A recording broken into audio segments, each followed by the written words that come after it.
you 15 questions out of 25 and just answer them as best as you can possibly answer them. Okay? Okay. Where are our ancestors from? How do they live? And what is their language? Our ancestors come mainly from Europe, I believe. I don't have 100% of the answers for this question, as I do not know a lot about my ancestry on my father's side, nor do I have hardly any information on your dad's ancestry. I can say that I believe that his ancestry is majority English and German and some Native American, but I'm not even sure what tribe. However, on my side, I believe that I am mostly German and English as well, with some Norwegian, French, and Irish. And they spoke those respective languages. And the only culture, as far as people, what did they do, that I know of is the Caddies, which is my mom's side of the family. And both her parents were both, her mom was from Norway, her dad was from England and Ireland. The family also had Irish blood in them, and they were farmers, all of them. And they came to America and purchased land in Wyoming and Colorado and started farms. So they've always been farmers. Okay. What is something you wished for your elders to know about you when you were under their care? Well, if you're speaking about my parents, I wanted them to know that I loved them, and when I was under their care, and I wanted them to be proud of me and to know that I was working hard and that I was a good girl. And my grandparents, I just wanted them to know that I loved them and I loved spending time with them. And that was really important to me when I was a kid, because some of them passed on when I was a kid, so I understood the importance of spending time with the people you love. Tell me about our eldest elder that you remember, and what do you remember about them? So the eldest elder I remember was already in a nursing home when I met her, or my first memory of her, and her name was Veda Caddy, and she was my grandfather's mother, so she was my great-grandmother, and she had Alzheimer's, so she didn't remember a lot, and she often called me by my mom's name. But I remember some of the stories she had, and definitely some of the stories I heard in the nursing home, and I really liked going there, and I really liked seeing her, because I learned so much, even as a little child. Okay, and tell me, what is your experience with modern technology in comparison with how you grew up? Well, when I was a kid, we never had a personal computer. We did not have cell phones. In fact, we didn't even have cordless phones. All of our phones were connected by wire to a wall. And if you wanted to make a phone call, you had to be connected to the wall the whole time. And when I went to visit my grandparents, they had a party line, which means they had to share a line with several other neighbors, and you would have to wait to make sure nobody was on the phone when you picked up the line to make sure you could make a phone call, because if somebody else in the neighborhood was using the phone, you couldn't. So it was vastly different in that. And there are definite benefits to having computers and having cell phones and being able to track my children down anytime. I can't imagine being like my kids or my parents and just yelling out the door whenever they wanted me to come home, because they had no way of contacting me any other way. I knew what time I had to be home, and I had to be there because they couldn't call me. And then, so I really like being able to contact my kids at all times, but at the same time, I think we have lost the art of face-to-face communication and talking to one another and communicating face-to-face, and I think that is a loss. On the other hand, I very, very much like, I'm in school right now too, and being able to use the internet is amazing, and it's awesome compared to having to do what I did in school, using the library and having to look up reference books and trying to find information through a whole detail of going through a card catalog and finding the reference book and then finding the page and finding this and finding that was so difficult, whereas today I can just type it in and I can even find scholarly articles that I can reference use in papers and stuff. So you guys are definitely blessed in that. So what did you wish younger generations knew and understood right now at this time? I wish that the younger generation had more respect for our elders and knew how much wisdom they could gain from them. I think that people today don't realize how much wisdom the older generations have, because they think, well, they don't know anything about technology, they don't know anything about this, they don't know anything about that, about society today, and so they're just not with it. So what can I learn from them? But they have still experienced so much in their lives, and their stories can tell you so much about the meaning of life and purpose and what's important in life.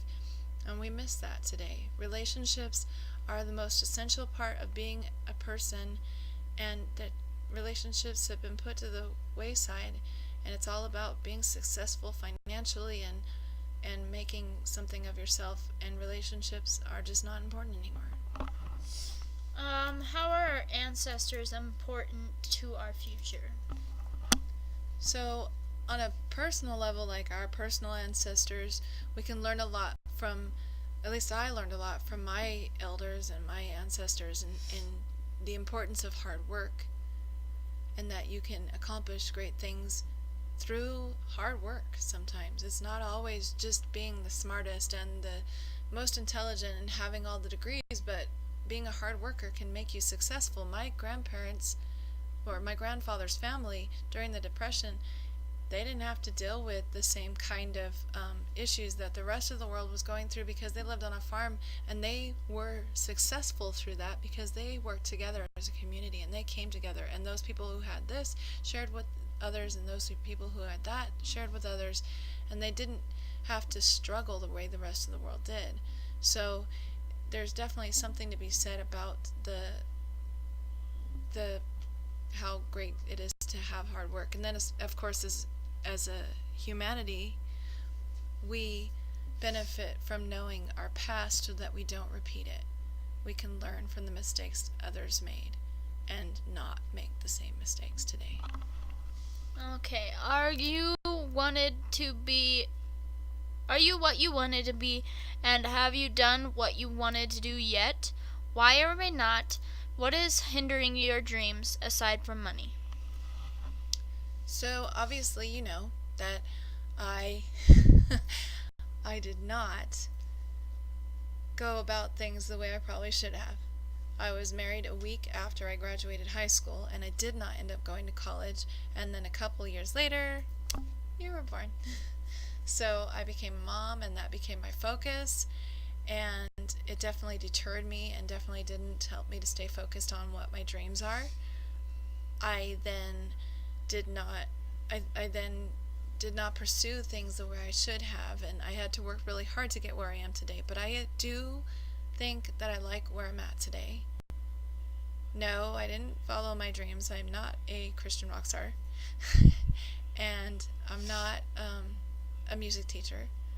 But I have come a long ways, and I like who I'm becoming and what I'm going to do. And I'm 38 years old, and I still don't know exactly what that's going to be, but I'm in school, I'm pursuing my dreams, and I know that you can accomplish anything if you just try and work hard enough for it. Did you get to travel as a kid? If so, where and why? So I did grow up rather poor, and the idea of being able to travel around the country was kind of not really an option, or it didn't seem to be. However, when I was 16 years old and my brother was 15 years old, in a totally different culture and world, thank goodness, because I don't think I would let you guys do this, my mom put me on a bus, and my brother and I went from Grand Junction, Colorado, all the way to Erie, Pennsylvania, which was a 3.5-day bus ride. And it was the most amazing experience I ever went through. We did it in August, so a lot of kids were going to college, going into the military, and they were all getting on the bus for that reason. So that it wasn't like it wasn't scary. It really wasn't. It was a really good experience. We went there to see my brothers, Peter and Danny, who lived in Pennsylvania at the time, and of course were adults because they're a great deal older than us.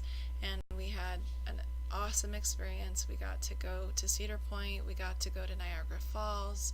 We got to go to Canada, just across the border, but still it's kind of cool. And it was a really good experience, and I hope that you guys get to have experiences like that in your future as well. Okay. How was life and death explained to you? How do you think about explaining life and death to me? So, life and death was explained to me in the framework of my faith and my beliefs. It's a central aspect of my belief system. I believe in Jesus Christ, He's my Lord and Savior, and I believe that after we die, we have two places we can go, and our decision while we're on earth determines where we end up after we die. I believe that we are all born for a purpose, we were created for a reason, and that our lives have meaning, and that it doesn't just end here. Just like energy doesn't just stop being, we go to another place, and it's up to us where we go. What kind of prejudice and stereotypes did you face? So I was very, very poor, like I said. We had very little money growing up, grew up on welfare. My mom was disabled, and most of my childhood was she raised me. My stepdad was disabled, so we were raised on welfare and didn't have much, and definitely we were teased and made fun of for not having the nice clothes or having to wear bell bottoms when they weren't cool and things like that. We also dealt with, I also remember a little bit of stereotyping because I was a good girl and I was the one who went to church, and they all just kind of looked at me different. And actually, I don't mind that. I actually was glad for that because it kept me out of trouble. Kept people from inviting me to places I shouldn't have been. So I was really grateful for that in high school. But we didn't deal much with any other kind of stereotyping, racism, anything like that. Obviously, I'm white, so I wouldn't deal with much of that. But I didn't even see it because I grew up in such a small town. And so we were sheltered. But being teased, made fun of, things like that, I did experience that, but I think it made me stronger. So did our elders raise you with any of those stereotypes? No, my mom is the most loving, caring, genuine person you will ever meet. And she just loves everybody. Anybody who ever walked through our doors, she would do her best not to have any kind of prejudice. So no, I don't think I ever experienced stereotyping or prejudice. I mean, I knew we were poor. I understood the value of things. I learned the importance of working hard and earning your keep and doing what you need to get what you have. And I think that was a good lesson. Tell me about a favorite school subject or teacher. Why was the subject or teacher memorable? How did the subject or teacher impact you? So obviously, music is my life. Always has been. I love to sing. I always have. I've been singing. I started singing in choir when I was in 6th grade. I sang all the way through my senior year in high school. I started playing in band in 6th or 7th grade and played the trumpet until my senior year, which I tried the French horn after that, and the clarinet. And my favorite teacher was my band director in high school, who was also my choir director, because small town, they have to do more than one thing. And he just inspired me to follow my dreams and to pursue my passions. He wanted me to become a music director, and I would have loved it. I know I would have loved it. But that's not the way things went. But I still get to use music today all the time, as you know, and it's something that helped me through a lot of trials and a lot of hard times because, when people were making fun of me, that was the one thing they didn't make fun of me, and they, it made me feel like I could do something, I could be someone, even though I wasn't the most beautiful or the most rich. I still had something I could give to the world. Tell me about your wedding day. So, I've only had one wedding, although I've been married twice. but it was to your dad, and it was a really fun wedding. Even though I was way too young to be getting married at 17 years old, a week after I graduated, I would not recommend it to anybody, obviously. But it was so much fun. We introduced a lot of traditions. We had the unity candle, and we had a prayer over the couple, and I wrote a song and sang it to your dad, and it was really special. Um, but a funny note, we were sitting there, we'd just done the unity candle, we both each had single candles that you light a central candle together, and his candle kept falling over during the prayer, and it fell on his tux that he had rented. And he was afraid it was going to catch on fire, so he had to blow his candle out. And we're trying not to laugh while we're being prayed over. It was really fun. And then when we were leaving, they said, "You may kiss the bride," you know what your dad did? He picked me up and carried me down the aisle. Very good memory. What advice do you have for those who are now walking in the same paths you did when you were their age? So as you know, I got married when I was 17, and it was a week after I graduated, and I know a lot of young people follow that path or move in together, which I think is just as bad, in that people aren't ready for that yet. When you're that young, you don't know what you want. You don't know who you are. You haven't experienced life enough to be on your own. Like, I went from my parents' house to my husband's house, and as much as I relied on my parents, I ended up relying on my husband, and it was too much for him. And I would not want that for anybody, because he couldn't be all that I needed him to be. He needed to be a husband, and I was looking to him for my identity, for me to be good enough, and no man can give that to a woman. And eventually it pushed him away completely, and I do regret that very much. But I think that I learned that you have to know who you are. You have to experience the world a little bit before you move into being a married person and into a relationship. It is not two halves, two people who are split in half that come together and make a whole. It is two whole people who know who they are and what they want out of life that can come together and make a good marriage. So this is the last question. So tell me more about a story from your life that you do not often talk about. Difficult. So when I became a single mom, it was the most difficult thing I've ever done in my life. I remember just being so terrified, and of course, I was pregnant at the time, and I just thought, how am I ever going to do this? How am I ever going to be enough? How am I ever going to, I had worked very little in my life. I'd totally depended on your dad, and I didn't know what I was doing.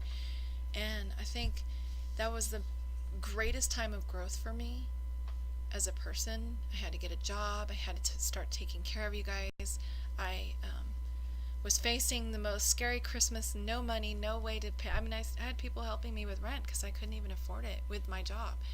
And, I think God sent a blessing to me in that he sent this family that adopted us as part of a program in Fort Collins, and they gave us the most amazing Christmas ever that I will never forget. And I hope one day to be able to do the same thing for a family, to be able to give them a most amazing Christmas and be able to give back what was given to me. I've truly been blessed in my life, and I'm very grateful. Well, that concludes my self-concept part 2. I'm Natasha Capps, and